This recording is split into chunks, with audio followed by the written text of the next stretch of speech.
तेजस्वी जी सिर्फ उन्हीं मुद्दों को चुनते हैं जो उनके लिए एक फुल टॉस गेंद हो। पर न्यायालय ने दी है और वो उनके साथ एसोसिएट हो चुका है।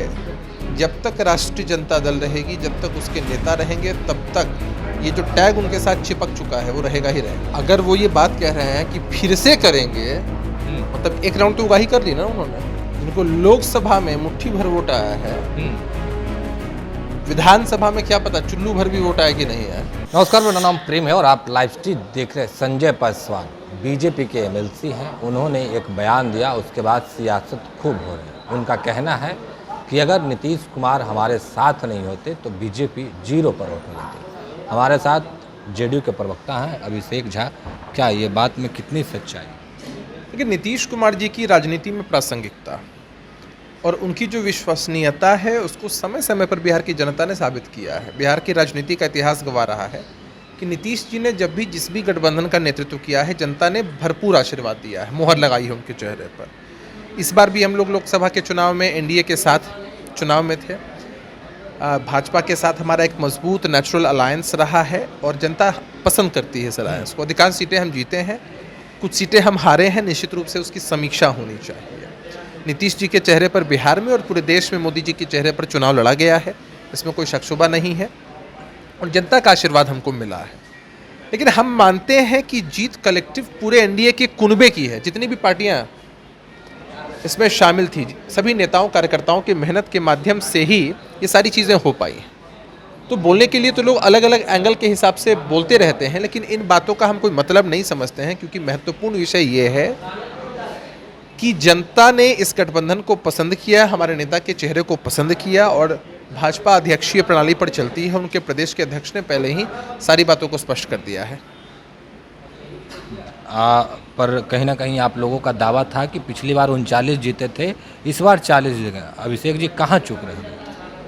ये सवाल लगातार उठ रहा है। बहुत स्वाभाविक और लाजमी सा सवाल है।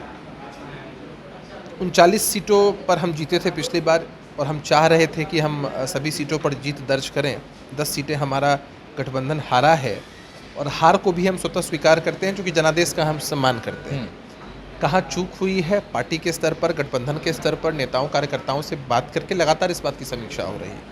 हर सीट पर समीक्षा हो रही है जहाँ भी हम हारे हैं, और हम हार को भी एक चुनौती के रूप में स्वीकार करते हैं कि जनता ने अगर उन जगहों पर हमें अपना आशीर्वाद नहीं दिया है तो किन कारणों से नहीं दिया, कहाँ चूक हुई, किस स्तर पर चूक हुई, सबकी समीक्षा चल रही है और निश्चित रूप से बहुत जल्द हम इसके नतीजों पर पहुँचेंगे। अब बिहार में कुशवाहा कार्ड खेला जा रहा है। आरजेडी के जो नेता हैं उनको कुशवाहा को कहीं ना कहीं सदन का नेता चुना गया। आप लोग भी कुशवाहा को एमएलसी बना रहे हैं। लेकिन नीतीश कुमार जी ने हमेशा जमात की राजनीति की है, जाति की राजनीति नहीं की। साधने की तो कोशिश की जा रही है। साधन, अरे भाई, वो कोशिश कर रहे होंगे। वो समझते हैं कि किसी खास समाज से कोई रिप्रेजेंटेटिव बनाकर उस समाज के वोट के वो ठेकेदार हो जाएंगे। वो इस मुकालते में जी रहे हैं, लेकिन ऐसा नहीं होता है। जनता सब समझती है और हमारा ऐसा मानना है कि नीतीश जी ने सर्व समाज के लिए हमेशा काम किया है। हर समाज के लोगों का ज़बरदस्त स्नेह, ज़बरदस्त सपोर्ट हमेशा से मिला है और ये हमारे लिए बेहद महत्वपूर्ण विषय है। वो कोशिश करते रहें। कभी MY समीकरण बनाते हैं, कभी कोई और समीकरण बनाते हैं, उससे कोई फ़र्क नहीं पड़ेगा।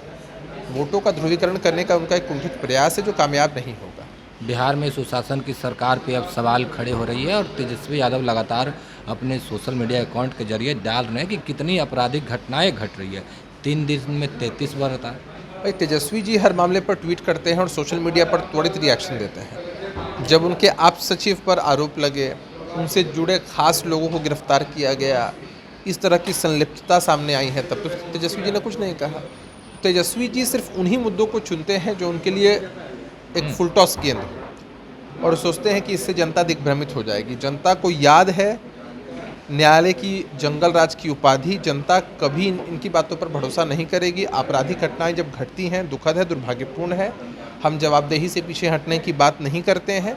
सरकार, प्रशासन के लोग त्वरित कार्रवाई में लग जाते हैं। पर अभी आप कह रहे हैं जंगल राज, पर वो लोग कह रहे हैं कि 2005 के बाद की जंगल राज, मतलब कि पहले और बाद की हमेशा जंगल राज की बात चल रही है। प्रेम जी, हमारे कहने से क्या होगा? जंगल राज की उपाधि उनको किसने दी?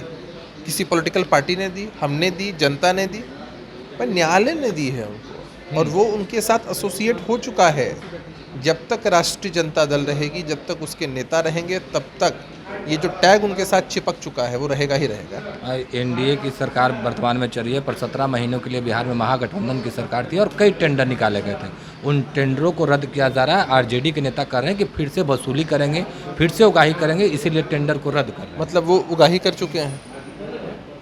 अगर वो ये बात कह रहे हैं कि फिर से करेंगे, मतलब एक राउंड तो उगाही कर ली ना उन्होंने। मैं साधुवाद देता हूँ ऐसे आरजेडी के नेताओं का जिन्होंने ऐसे बयान दिए हैं कि फिर से उगाही करने का प्रयास होगा। हम तो नहीं करेंगे, ये तय है, क्योंकि उनकी नीति रही है कि जब भी वो लोग सत्ता में जाते हैं, राजनीतिक रूप से अनैतिक कामों में लग जाते हैं, उगाही वो करते हैं। और जब इसकी जानकारी मिली है तो टेंडर्स को रद्द किया गया है। आगे भी डिफरेंट डिपार्टमेंट्स में कार्रवाई होगी। वो सोचते होंगे कि इन चीज़ों में संलिप्त होकर बच जाएंगे, तो कभी ये संभव नहीं है। तेजस्वी यादव के पास जो विभाग था उसमें भी जांच किया गया। क्या तेजस्वी यादव भी जेल जाएंगे? आपके नेता तो बोल अरे भाई, हमने क्या कहा कि कोई गलती करेगा, किसी ओहदे पर बैठा हो, सलाखों के पीछे उसकी जगह होगी। हम उसको कोई राजनीति के चश्मे से नहीं देखते हैं, हम पक्ष विपक्ष के चश्मे से नहीं देखते हैं। आपने अगर राजनीति में अपने रसूख का इस्तेमाल करके गलत और अनैतिक काम किया है तो निश्चित रूप से आपको जेल में जाना ही पड़ेगा। एनडीए को बिहार में 30 सीट मिली।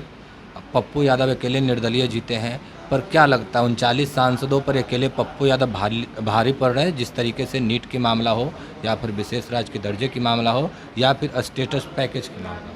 पप्पू यादव जी पूरे बिहार के सांसद हैं कि बिहार में 40 में से एक सीट पूर्णिया के सांसद हैं। तमाम लोग चुप है, पप्पू यादव ये कोई अकेले। भारी पड़ने का गेम नहीं चल रहा है ना कि कोई कुछ मुद्दे को उठा दे तो एकदम से भारी पड़ गया, ऐसा नहीं है। वो अपना रोल अदा कर रहे हैं। वहाँ के मतदाता मालिकों ने उनको चुना है। हमने तो शुभकामनाएं दी हैं सभी लोगों को, जो भी लोग जीते हैं। पप्पू जी जीते हैं, उनको शुभकामनाएं हैं। पूर्णिया की जनता की अपेक्षाओं के अनुरूप काम करें, लेकिन हम कंपैरिजन में विश्वास नहीं रखते हैं। कंपैरिजन का जो काम है ना, वो आप जनता पर छोड़ दीजिए। जनता ही तय कर देती है। जनता ने तय किया है इस चुनाव में भी, तभी तो 30 सीटें हमारे खेमे में आई हैं।